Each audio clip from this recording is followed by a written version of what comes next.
Bueno, buenas noches. Vamos a empezar esta nuestra sesión número 3 de la materia de planeación y control de la calidad. El tema de esta semana se llama arreglos ortogonales y gráficas lineales. Realmente vamos a hablar sobre qué son los arreglos ortogonales y cómo es que los arreglos ortogonales nos ayudan para definir los parámetros de operación de un sistema o de un proceso, cuando esos parámetros o esas variables intervienen en el resultado del proceso. A lo mejor le dan al producto final ciertas propiedades o ciertas características, o me permiten tener más o menos de un cierto producto resultante de ese proceso. Eso es lo que vamos a ver, ¿no? Cómo esos arreglos ortogonales me ayudan a configurar estas variables.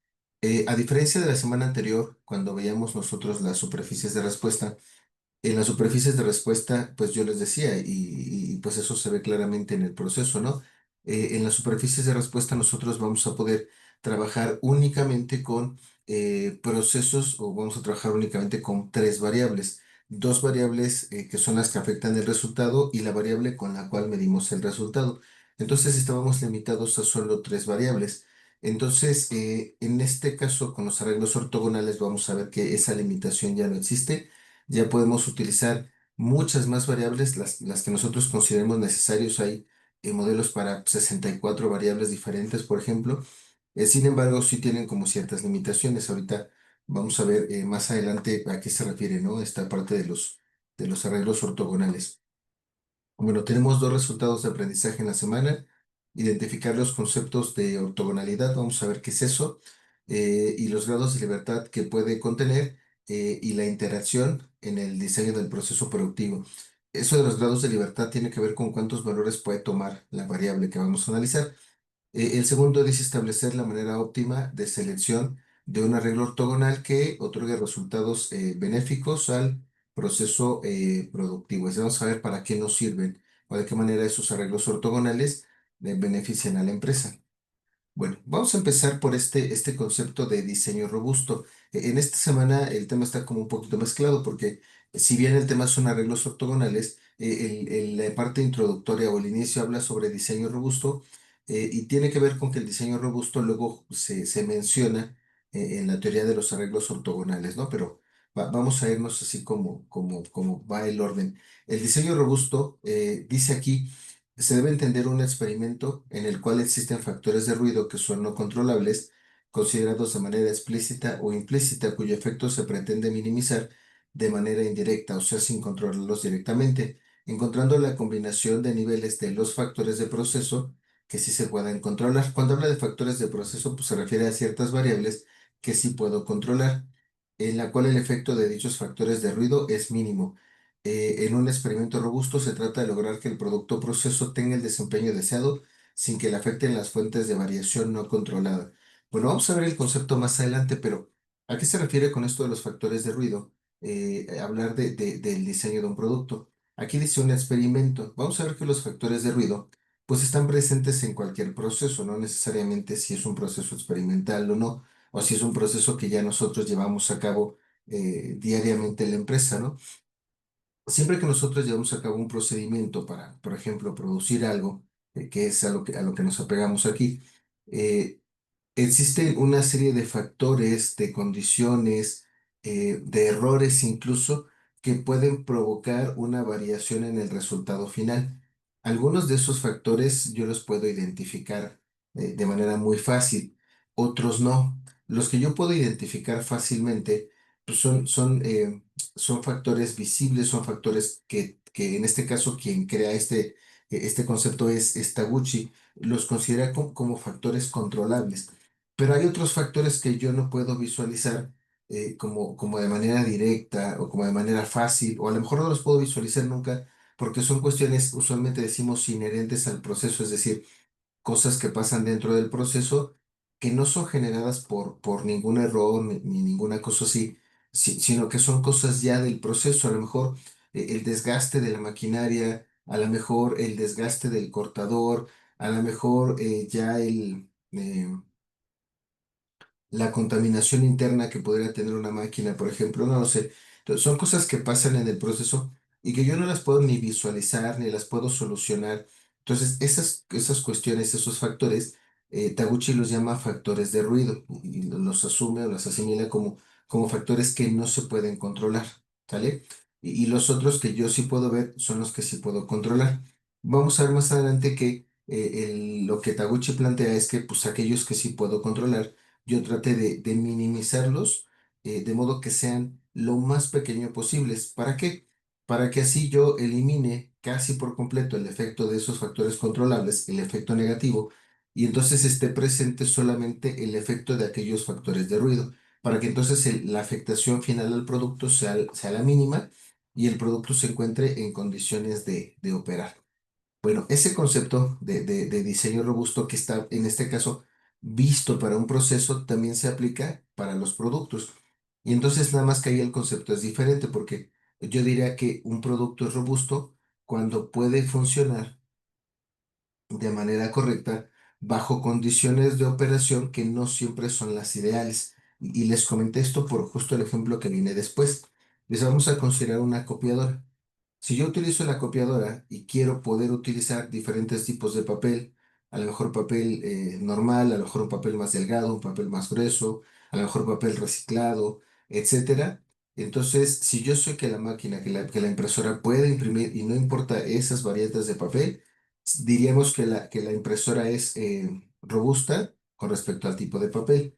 Si yo sé que en la zona donde estoy poniendo la impresora hay una humedad alta, porque todos los procesos de impresión se ven afectados por una humedad alta, y yo sé que aún así la impresora funciona bien, diríamos que es robusta también a la humedad ambiental, ¿sale? Entonces, esa sería la idea.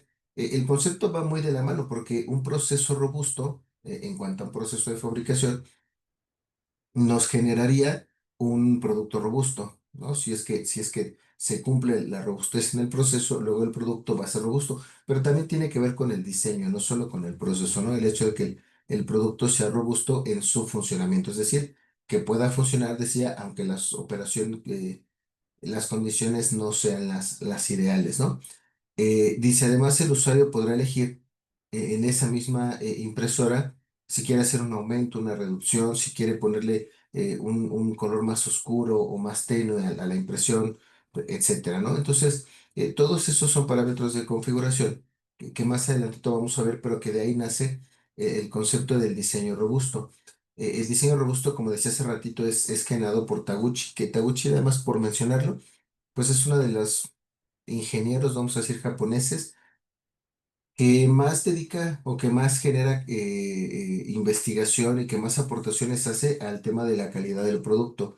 Él hace desde formular filosofías o conceptos de calidad la introducción o él es quien fuertemente colabora en el control estadístico de la calidad y finalmente genera diseños de experimentos para controlar la calidad. Justo los arreglos ortogonales podremos verlos como parte de eso que usualmente nosotros decimos diseño de experimentos, ¿no? Que ahorita más adelante vemos a qué se refiere. Bueno, estos factores que ya dijimos que Taguchi considera controlables y no controlables, los clasifica de la siguiente manera. Los factores controlables, como dice aquí, pueden influenciar el proceso eh, y como yo sí los puedo medir, los clasifico en relación a qué tipo de afectación tiene.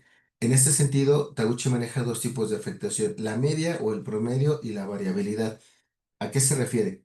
La media es referente al valor nominal que nosotros damos a una característica de calidad del producto. Por ejemplo, el contenido en un refresco es una botella de 600 mililitros, el valor nominal deberán de ser 600 mililitros porque así es como yo vendo ese refresco como un refresco de 600 mililitros. Sin embargo, cuando yo hago el proceso de envasado de ese producto, pues no siempre va a tener exactamente 600 mililitros, puede tener más o puede tener menos. La media es eso, ¿no? Los 600 mililitros. Y la variabilidad, pues tiene que ver con qué tan grande es el rango que se aleja de la media. Por ejemplo, yo puedo tener una máquina que envase con una tolerancia de más o menos 3 mililitros. Entonces puedo tener productos con 603 y puedo tener productos con 597 mililitros. Pero puede ser que la variación sea más grande, que la variabilidad sea de 6 mililitros. Y entonces puedo tener productos con 606 o con 594. Y así, ¿no? Entre más grande sea ese rango, más grande es la variabilidad. Y entre más lejos esté el resultado final del valor nominal o de la media, entonces la afectación es hacia la media. Por ejemplo, a lo mejor la variación de la máquina es de 1 milímetro, ¿no? Siempre da más o menos 1 milímetro, pero siempre saca entre 606 y 600 y 605. En lugar de dar 600 está desplazada un poco hacia arriba. Entonces ahí estoy afectando la media, ¿no? Porque el promedio, si yo lo sacara, pues me va a dar más grande de 600, ¿no? Se puede recorrer hacia la izquierda, a lo mejor me da entre 590 y 594. Ah, la variabilidad no parece tan grande, pero la media está desfasada, ¿no? Entonces, a eso se refiere este punto, ¿no? Y la clasificación es la siguiente: si el factor afecta las dos cosas, tanto la media como la variabilidad, hablaríamos de un factor de clase uno. Así es como se clasifica, un factor de clase uno. Si hablamos de que solamente afecta la variabilidad, entonces tendríamos un factor de clase 2. Si tenemos uno que solo afecta la media, entonces aquí tenemos un factor clase 3. Y si tenemos uno que no afecta ninguna de las dos, ni la media ni la variabilidad, tenemos un factor clase 4. ¿Vale? Esa es la clasificación que Taguchi da para estos factores. Luego, este concepto de factor señal. En un dispositivo, el factor señal es esa parte, ese aparatito, ese dispositivo dentro del producto que permite modificar algún nivel de operación. Por ejemplo, ¿no? Les decía que, bueno, aquí está el ejemplo del grado de pan, ¿no? La tostadora de pan. En una tostadora de pan, tú puedes elegir qué tan tostado lo quieres, ¿no? Entonces, las tostadoras usualmente traen numeritos, ¿no? Uno, 2, 3. En la copiadora de hace ratito les decía el nivel de oscuro o de claro que quiero que salga la impresión. Casi todas las impresoras ya lo traen. Entonces, tú le aprietas el botoncito y te va dando valores que hacen que la copia salga más clara, ¿no? O más oscura. Eso es factor señal. Puedo cambiar el nivel de operación de ese producto hacia según mi gusto o lo que yo necesite, ¿no? Bueno, esos son los factores controlables. Los factores de ruido, Tauchi los clasifica en tres: ruido externo, ruido interno y deterioro. El ruido externo se refiere al ambiente en el cual el proceso o el producto se llevan a cabo y a la carga de trabajo a la que se somete. Y aquí dice, por ejemplo, humedad ambiental, polvo, errores en la operación. Vamos a poner ejemplos más tangibles, ¿no? Ruido externo. ¿Qué crees? Me compré un reloj que pues en ningún lado dice que yo lo pueda sumergir. Me metí con él a la alberca, se echó a perder, ¿no? Se le metió el agua, claro. ¿Cuál fue el problema? Que lo utilicé en un ambiente o en una forma indebida. ¿Por qué se considera un factor de ruido que yo no puedo controlar? Pues porque una vez que yo vendí el reloj, pues yo no sé cómo lo utiliza el cliente, ¿no? Entonces es un factor de ruido externo porque pues es algo que pasa cuando el producto ya salió, cuando el producto ya se vendió y que yo no puedo controlar, ¿no? Eh, Cuando se refiere a la carga de trabajo a la que es sometido, es muy común que nosotros compremos herramientas, por ejemplo, un taladro, y los taladros, cuando tú lo compras y es un taladro, digamos, hecho para casa, hasta tienen el logotipo, ¿no? No diseñado para uso industrial. ¿A qué se refiere? Pues que no lo vas a poder usar mucho tiempo, muchas horas seguidas. Solamente una herramienta doméstica la puedes usar 1 o 2 horas seguidas y luego la tienes que dejar reposar. Esa sería la carga de trabajo, ¿no? Si me compro un taladro, perdón, de estos caseros y lo quiero poner a trabajar todo el día, pues lo voy a quemar, se va a descomponer porque tiene que ver con que la carga de trabajo es superior a lo que puede soportar. Luego tenemos el ruido interno. Este ruido interno, como dice acá, se refiere a la variación que tiene de un producto a otro y se debe a la diversidad de los componentes del producto o de los componentes de las máquinas con las cuales lleva a cabo el proceso. Entonces, este ruido interno quiere decir que una máquina a lo mejor de repente hace productos con una condición y de repente hace productos con otro. Si es ruido interno, entonces quiere decir que hay componentes de la máquina que se mueven, que se desajustan, que se desgastan, y eso va generando esa variación en los productos. Es un ruido que no está presente siempre, sino que un producto puede salir con una variación, el otro no, el otro puede salir con una variación más grave, y así se va. Y el tercero es el deterioro. Este se refiere a que con el tiempo todos los productos y todas las máquinas pues se van desgastando internamente y eso puede provocar fallas, ¿vale? Aquí ya no es algo que se desajustó, algo que se desacomodó, son fallas ocasionadas por el deterioro. Pudiera ser ruido interno, claro, también. Se puede ver como ruido interno porque podríamos decir, es que la máquina internamente, los componentes ya se desgastaron, ya no funcionan al 100% bien. ¿Eso me puede generar variación de un producto a otro? Sí. Aunque es más común que el deterioro genere variaciones en todos los productos. Digamos que sería como la diferencia, ¿no? Em, bueno, esto es la clasificación de los factores de ruido según Taguchi. Luego, bueno, hasta aquí preguntas con el concepto del diseño robusto, algún comentario, alguien que identifique algún producto que haya comprado que cumpla, que ustedes de plano digan, no, este sí es robusto porque a mí me pasó esto, yo lo usé así y funcionó, alguien que tenga como algún ejemplo.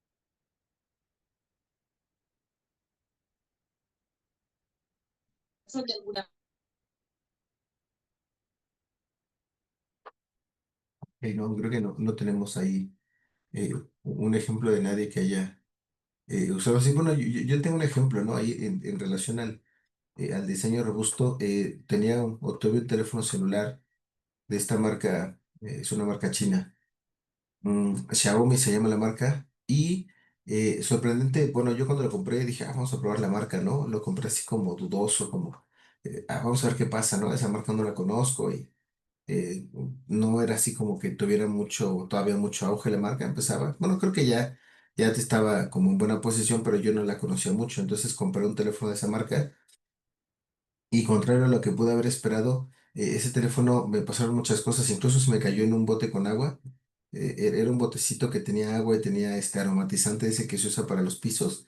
Yo creo que se tapó como hasta la mitad del teléfono más y me tardé todavía un poquito en sacarlo y sobrevivió a eso, ¿no? Se me cayó muchas veces y bueno, tuvo como muchos, le eché café encima, ¿no? Tiré una taza de café encima del teléfono, muchas cosas que yo dije, no, ya no va a servir y sobrevivió, ¿no? Entonces, ese, por ejemplo, sería un producto con un diseño robusto, ¿no? Pese a que yo no lo usé como de manera correcta siempre, pues el teléfono siempre funcionó bien, ¿no? Bueno, vamos al concepto de los arreglos ortogonales. Estos arreglos ortogonales realmente son matrices, son diseñadas también por Taguchi y vamos a ver ahorita a qué se refiere la propiedad de ortogonalidad, ¿sale?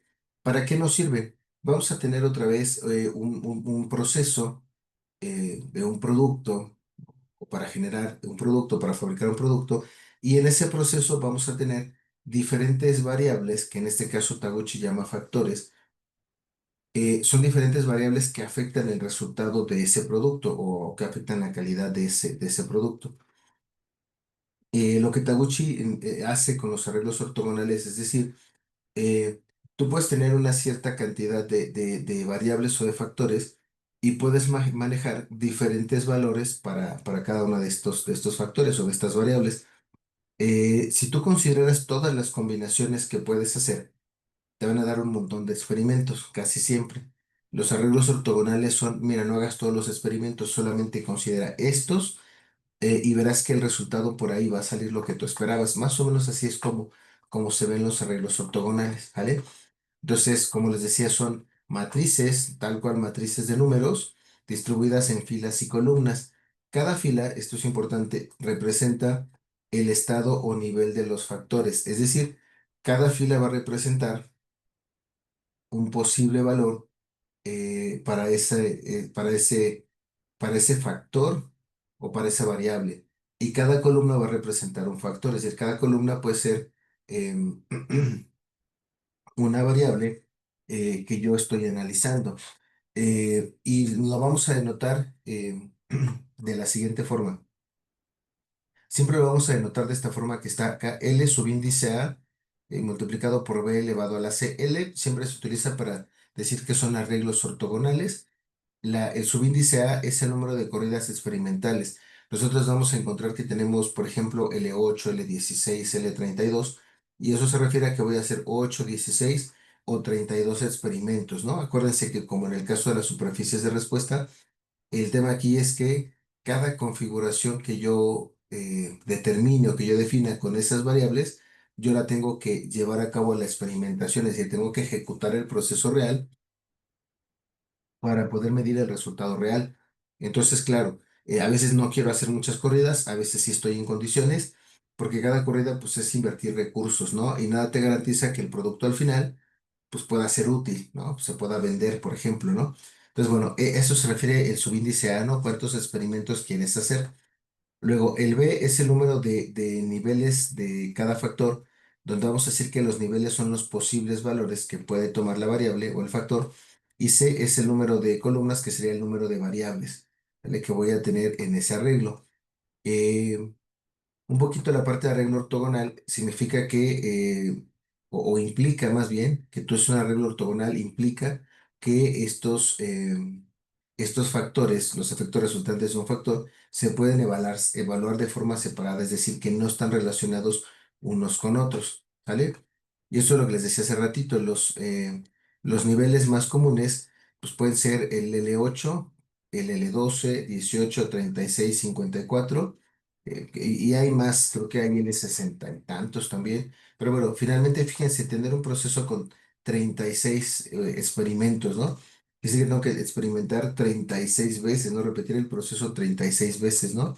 El L8 pues no suena tan descabellado, ¿no? 8 veces repetir el procedimiento. Bueno, y que sea 2 a la 7 significa que puedo manejar 7 factores o 7 variables diferentes y cada una con solo dos niveles o solo dos valores. Por ejemplo, una de mis variables es la temperatura. Ok, la temperatura solo puede tener dos valores o entre 36 o 38 grados centígrados. Nada más esos dos. No le puedo poner más. Esa digamos que es la parte más restrictiva en los arreglos ortogonales. Tú puedes tener muchas variables, pero cada variable puede tener pues poquitos resultados, ¿no? Dos posibles resultados para cada una, tres, cuatro resultados para cada una, porque entre más resultados tengas, más combinaciones tienes. Claro, si utilizas un L54, pues ese te da la posibilidad de tener más variables y cada variable con más resultados, ¿sale? Pero se refiere a eso, ¿no? Y lo más común es que tengas arreglos ortogonales donde cada variable o cada factor puede tener entre dos, tres, ¿no? Resultados posibles, tal vez cuatro. Ya más grande que eso no es tan común. Y tiene lógica, ¿no? Porque si tú conoces tu proceso y tú conoces los parámetros con los que lo debes de configurar, pues tú vas a saber pues cuáles son los posibles valores de cada variable que te van a ayudar a llegar al óptimo, al resultado óptimo, ¿sale? No tendría sentido como hacer muchos. Bueno, antes de ir de lleno a los arreglos ortogonales, nosotros podemos hablar de diseños factoriales completos. ¿Qué diferencia hay? En un diseño factorial completo, tú determinas cuántas combinaciones puedes hacer con esas variables y con esos niveles, es decir, con esas variables y con esos posibles valores de la variable. Entonces, si nosotros habláramos de un diseño factorial completo, el diseño factorial me diría, mira, tienes 128 experimentos que hacer. ¿De dónde salen esos 128 experimentos que hacer? Dice, involucra 7 factores a dos niveles, es decir, 7 variables y cada variable puede tener dos valores. Eso me lleva a 128 experimentos. Yo tendría que hacer las 128 pruebas o muestras experimentales. Eso obviamente pues es consumo de recursos, es tiempo, es dinero. Y les decía, a veces pues ni siquiera hay garantía que el producto vaya a ser funcional. Entonces, claro, estamos hablando de inversión, de recursos en general. Y entonces aquí está el ejemplo, ¿no? Dice, vamos a considerar tres variables en un proceso que serían temperatura, tiempo de cocción y un agente aglutinante, ¿no? Estamos hablando de la resistencia a la tensión de algún producto. Entonces, si yo lo hiciera por diseño factorial, fíjense cómo solo tengo tres variables a dos niveles, tres variables con dos posibles resultados, y eso me da 8 corridas experimentales. No suenan tan grandes, pero, por ejemplo, póngale el que decíamos hace ratito, ¿no? Siete variables a dos ya daba 128. Entonces, bueno, si nosotros hiciéramos esto de acuerdo a los arreglos factoriales, nosotros tendríamos todas estas combinaciones que están puestas aquí, ¿sale? La letra A es la temperatura y tiene dos valores, 150 y 180. La letra B es el tiempo de cocido. Tiene dos valores, 10 minutos o 15 minutos. Y la letra C es el tipo de aglutinante, que fíjense, solo hay tipo uno y tipo 2. Entonces yo puedo hacer aquí todas esas combinaciones posibles. Por ejemplo, A1 con B1 con C1. A1 con B1 con C2. A1 con B2 con C1. A1 con B2 con C2 y así sucesivamente. A eso se refiere cuando dice tengo que hacer todas las combinaciones posibles, ¿no? A2 con B1 con C1, A2 con B1 con C2, A2 con B2 con C1, A2 con B2 con C2. Y eso aquí son poquitas variables y poquitos niveles, ¿no? Si le damos más variables y más niveles, pues claro que son muchas más combinaciones. Entonces, en general, el diseño factorial completo daría pues todas estas combinaciones, ¿no? Y tendríamos en total las ocho combinaciones que están acá. La Y representa el resultado y lo tenemos del 1 al 8 porque yo tendría en total ocho combinaciones. En lugar de hacer esas ocho combinaciones, que sería elevar 2 a la 3, 2 por 2 4 por 2 8, entonces se puede aplicar un arreglo ortogonal. El arreglo ortogonal me diría lo siguiente, solo tienes que hacer cuatro experimentos, ¿sale? A veces uno pensaría, oye, pero si tenía 8, ¿por qué con la mitad con 4 yo puedo, o cómo puedo garantizar que el resultado va a ser confiable, va a ser bueno? Bueno, pues a través de las pruebas que hizo Taguchi, que son pruebas experimentales, pues ha demostrado que esa combinación de factores te va a dar un resultado consistente, te va a dar un resultado confiable en el experimento. Sin embargo, hay que considerar que tiene como ese componente o esa visión estadística, como en toda la estadística que hacemos. Nunca probamos todos los posibles eh, variables o todas las posibles combinaciones, por lo tanto, pues nunca puedo estar seguro al 100% del resultado. Sin embargo, pues digamos que la manera en la que se generaron matemáticamente garantiza que tienes las combinaciones más relevantes de todas las que pudieras tener. En este caso eran 8 y al final el arreglo ortogonal tiene solamente 4. ¿Sale? Bueno, ¿a qué se refiere que sea ortogonal? El concepto de ortogonalidad viene más adelantito, pero les explico una vez con este ejemplo.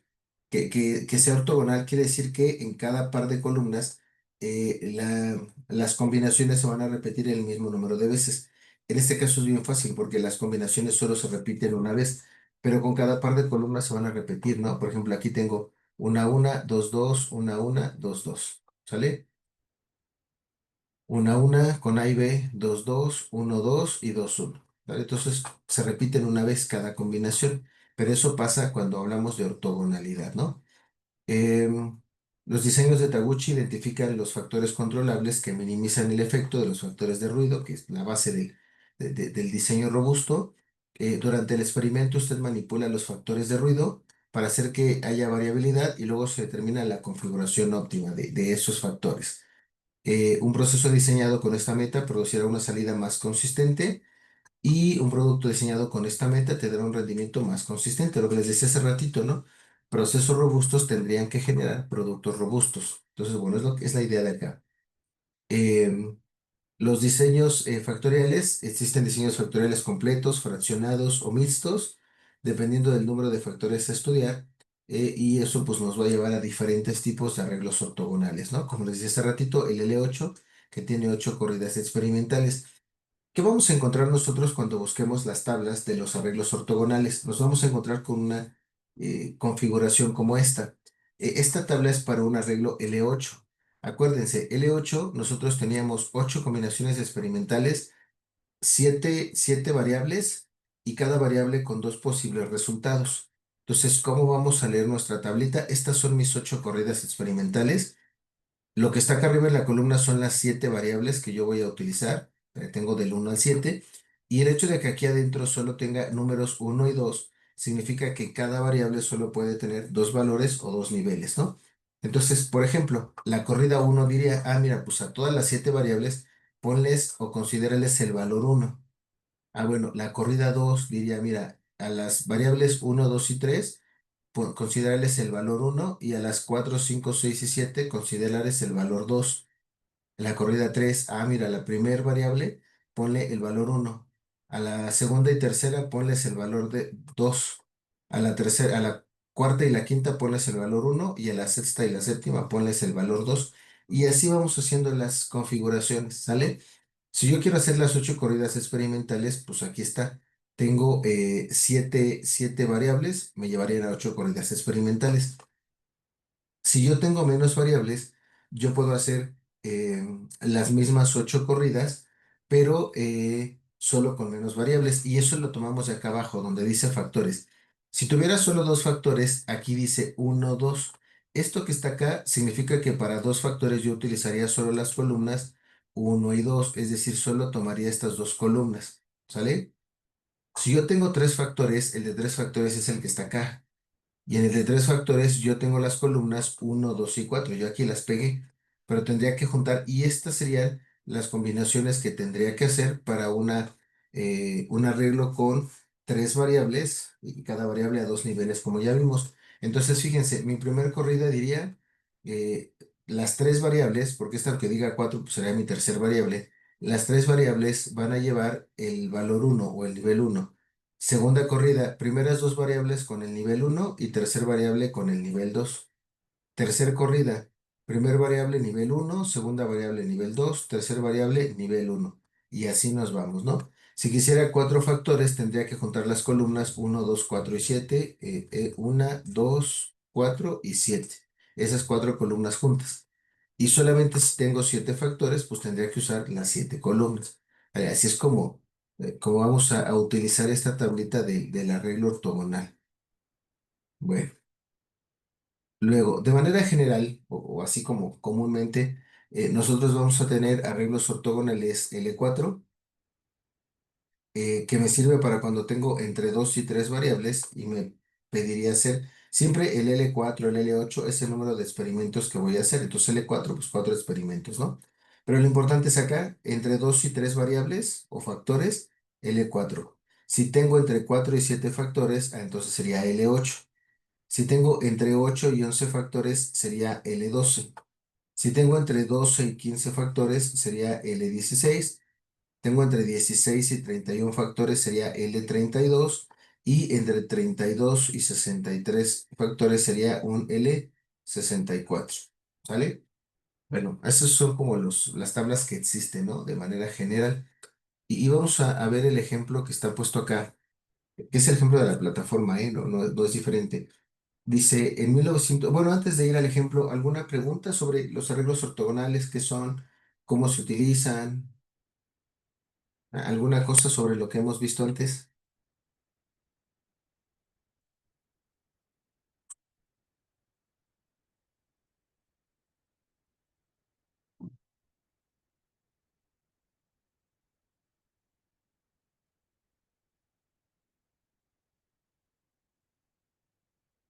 Ok, Sarai dice que todo bien. Ok, perfecto. Bueno, vamos a ver este ejemplo y piensen, yo creo que todos alguna vez, bueno, no sé, pero creo que alguna vez todos hemos, si es que han trabajado en alguna industria, van a ver que todos los procesos siempre se pueden medir por diferentes factores. Entonces siempre podemos hallarle como una aplicación a estos arreglos ortogonales. Fíjense, a veces estas cosas que uno no pensaría que fueran tan relevantes, como que tienden a ser importantes, pero a veces no lo vemos, ¿no? Bueno, dice el ejemplo, en 1951 en la Tire Company se tenía el problema de que el horno quemaba en forma dispareja debido a una variación en la temperatura en diferentes zonas, lo cual causaba defectos en las losas. Fabricaban losas, vamos a decir que a lo mejor tazas, a lo mejor platos, ¿no? Una posibilidad de solución que no era posible era cambiar el horno. Claro, el horno falla, cámbialo, pero a veces uno pensaría que eso resuelve y no siempre, porque las empresas no siempre tienen dinero para invertir y no siempre están dispuestas a invertir, ¿no? Ahí, pues, como comentario, hace poquito, hace como un año, fui a una empresa, me invitaron a participar a una empresa de alimentos. Querían que les mecanizáramos su proceso, es decir, ellos hacían un proceso completamente manual. Realmente la empresa se dedica a vender pollo, pero pollo ya preparado, rostizado de este otro, ¿cómo se llama? Al carbón y así. Es una empresa muy grande, tiene muchas eh, rosticerías y las otras asadores se llaman y así. Es una empresa muy grande que realmente genera una cantidad sorprendentemente grande también de recursos, ¿no? De ganancias. Por la dimensión, es una empresa muy grande. Entonces tenían una, pues como una tipo línea de producción donde preparaban unos pollos que luego vendían preparados aquí en México les decimos salmichote. Entonces querían que nosotros les ayudáramos a mecanizar, decían ellos, esa línea, ¿no? Y entonces cuando fuimos, nada, digo, nada más como para que vean que no siempre es porque no se pueda, ¿no?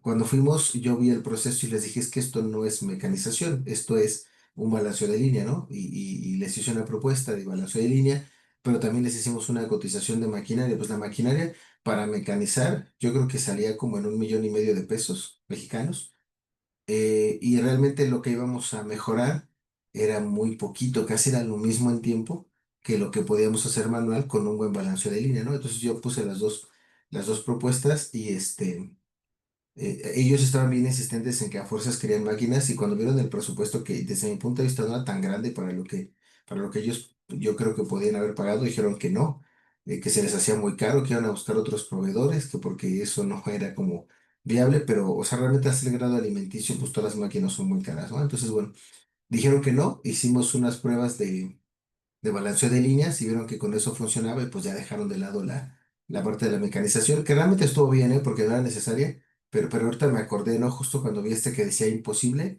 pues a veces sí es imposible, a veces de plano la empresa no tiene, pero hay veces que no quiere, ¿no? En este caso ellos no quisieron al final. Hubiéramos hecho un proceso mucho más limpio, eso sí, y yo diría que a lo mejor mucho más confiable, ¿no? En términos de inocuidad alimentaria, pero pues no lo quisieron mecanizar, lo hicimos con el balanceo nada más, resolvimos su problema de capacidad, pero ya no invirtieron ese 1,5 millones en máquinas, era como 1,300,000 creo, pero bueno, entonces aquí no podían comprar el horno. La otra opción era reformular las zonas de forma que las losas o el proceso se hiciera robusto ante el problema que era el funcionamiento disparejo del horno. Hicieron robusto el proceso, ¿no?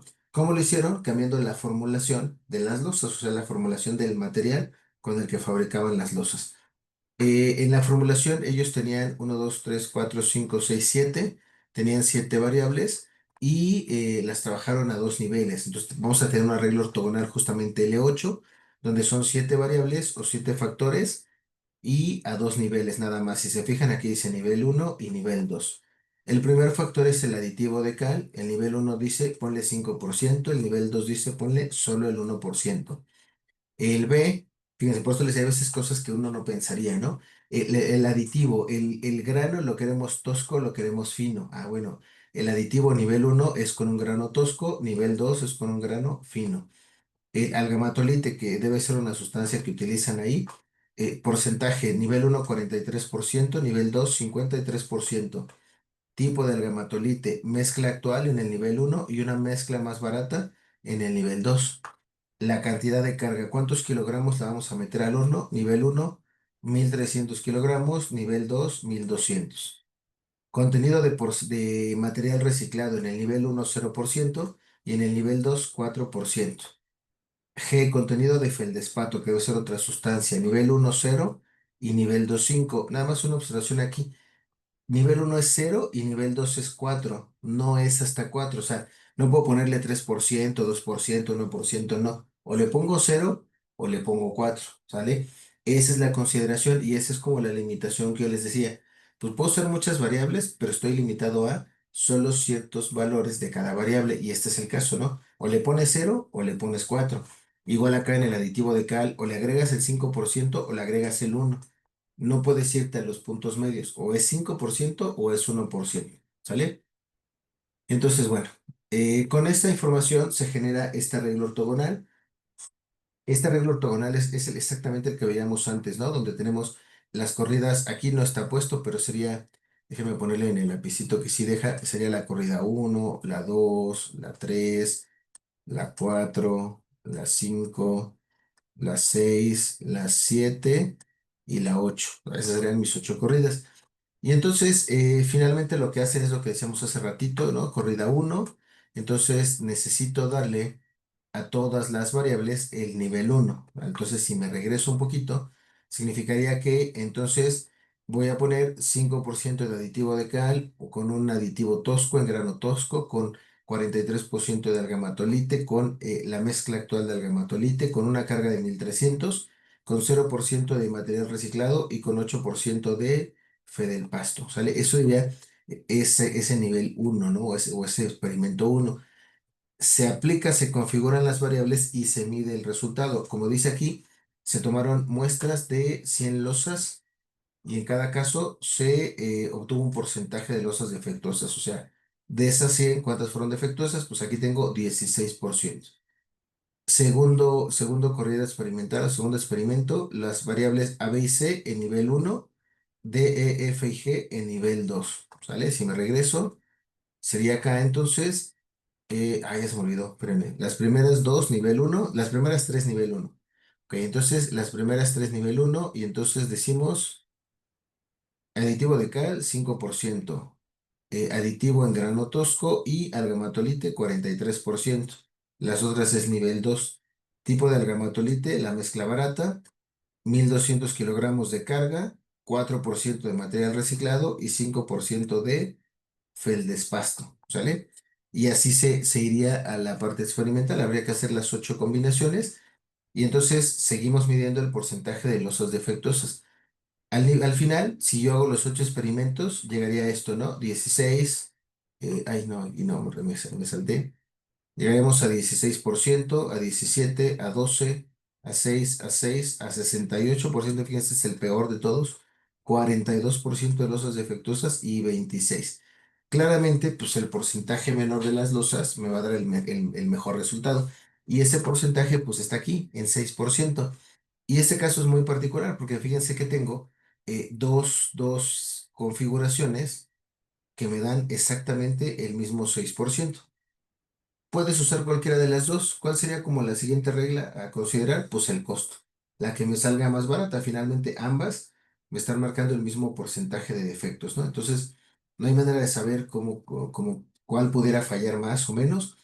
Las dos, este punto serían iguales. Entonces nos vamos por el costo, ¿no? Seguramente. O a lo mejor por la facilidad de conseguir el material, no lo sé. Tiene que ver con alguna otra consideración para elegir cuál de las dos se aplica. Las dos me dan 6%. Y este sería, pues, el resultado, la utilidad de los arreglos, ortogonales, ¿no?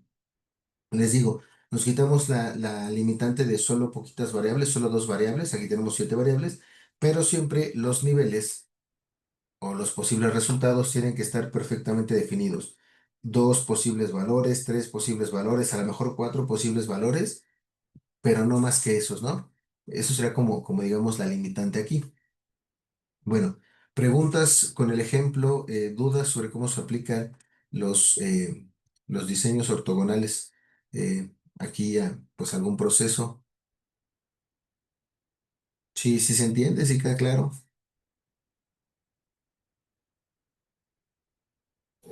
Sí, profesor, todo claro. Ok, gracias, Saraí. Bueno, pareciera que no tenemos dudas. Dice bien ahí que todo bien.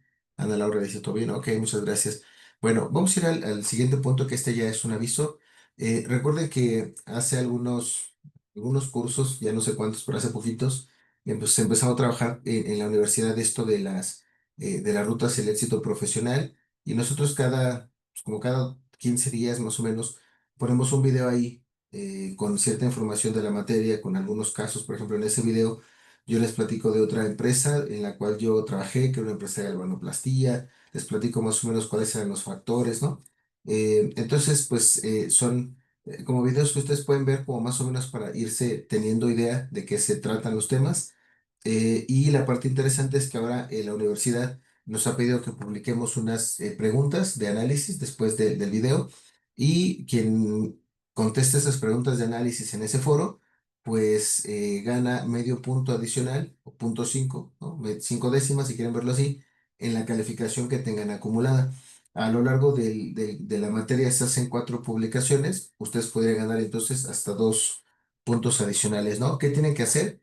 Tienen que entrar al foro. En este caso es el foro, ahorita seguimos todavía en la primera estación, que se llama Navegando hacia el Saber. Entran al foro, está el video y luego abajo está las preguntas. Ustedes tienen que replicar la publicación del video para que los pueda dejar responder. Responden las preguntas y eso ya les daría, bueno, claro, siempre que la respuesta sea lógica, eso les daría ya ese medio punto, ¿no? Entonces la invitación es para que quien guste pueda visitar la sección esta de Ruta hacia el éxito profesional y ahorita vamos a la primera estación, navegando hacia el saber. ¿Sale? Y pues ya las actividades a realizar en esta semana, que ya vamos pues como a la mitad, pero quien tiene modalidad de actividades colaborativas, el día de ayer por la tarde-noche, hoy se activó el foro 2. Recuerden que en el foro 2 ya se hace solo una publicación, ya en todos los foros ya no se hacen dos, ya solo se hace una. Modalidad de exámenes, hay que presentar el examen número 3 esta semana. Recuerden también ahí que si no pudieron hacer alguno o quieren mejorar la calificación, pueden hacer la segunda vuelta de ese examen en particular. A lo mejor en el primer parcial yo no lo alcancé a hacer, pueden hacer el que se llama examen primer parcial segunda vuelta y es lo mismo que si hubieran hecho el normal, ¿no? Quienes estén en modalidad de trabajo final hay que ir preparando la segunda entrega. Y modalidad ejecutiva, pues también se presenta esta semana el tercer examen, ¿no? Y bueno, pues por mi parte sería todo en la Open Class. Les agradezco haber estado por acá. Que tengan buena noche. Cualquier cosa, pues ya saben que estamos ahí todos los profesores de la materia atentos al correo electrónico, a los mensajes que nos manden en la plataforma. Entonces, pues que estén muy bien, buena noche y por acá nos veríamos el próximo miércoles a la misma hora. Buenas noches, profesor.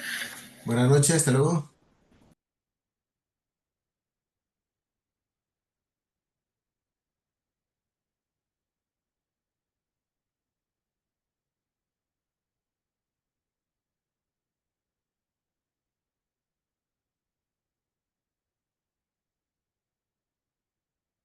Profesor, buenas noches. Discúlpeme, ¿nos puede pasar a la presentación? La presentación, déjenme, les voy a compartir en el chat el, Gracias. la liga para que lo descarguen, pero recuerden que se descarga este, del Canva, Ok, porque ya nos hacen tener la presentación cargada siempre en el Canva. Y entonces la verdad es que como ya la subo aquí, yo no la guardo en, ¿cómo se llama? Esto en formato PDF, ya la subo al Canva y ahí la tengo. Pero aquí en el chat les puse la liga y ahí la pueden descargar y guardarla como un PDF. ok, profesor, gracias. Sí, por nada. Bueno, cuídense mucho, buenas noches. Hasta luego, profesor. Hasta luego.